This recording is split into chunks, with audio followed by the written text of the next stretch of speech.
Ifike wakati kila mtu aliyeokoka ajue kuchukia vitu ambavyo sio halali yake. Kitu ambacho sio haki yako, kitu ambacho Mungu hataki uwe nacho, kichukie. Sio mapenzi ya Mungu tuteswe na magonjwa. Sio mapenzi ya Mungu tuteswe na umaskini. Ukikichukia, how do you go before God? Unaendaje mbele za Mungu? Huwezi unaenda mbele za Mungu kila siku unalia tu. Baba ona wengine, baba ona wengine, baba ona wengine, baba ona wengine. Ona wengine. Anakwambia nyamaza, nimewaona hivi. Baba ona wengine. Ona baba ona.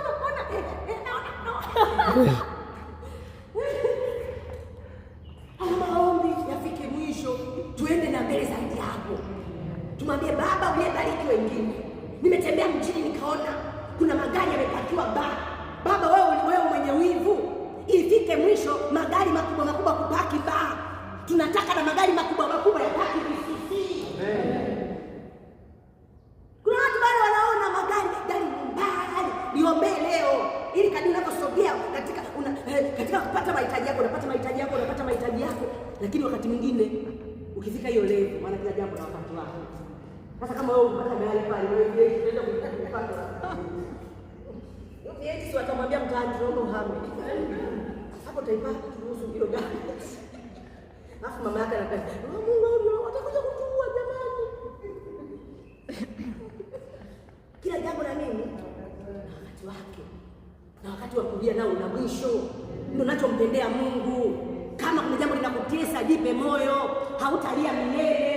Kilio kitakoma, aibu zitakoma. Wanaokunyanyasa watafika wakati ambao hawana tena kitu ambacho kinaweza kuwasaidia kukunyanyasa. Kwa sababu Mungu ameshaondoa mazingira ya wewe kunyanyasika. Haleluya. Hata kuomba lifti. Inawezekana kuna mtu bila kwenda kazini lazima aombe lifti, halafu anaangalia leo ngoja nitabasamu. Asije tena kaniacha. Jamani dada Ashura. Jamani dada na mkate. Yaani inafika mwisho. Haleluya. Amen. Lakini watakatifu tukisoma haya mambo makubwa ambayo tunasema ni halali yetu, ndio Mungu anayotaka kufanya. Ndio ambaye atasikia fahari akitufanyia kwenye maisha yetu.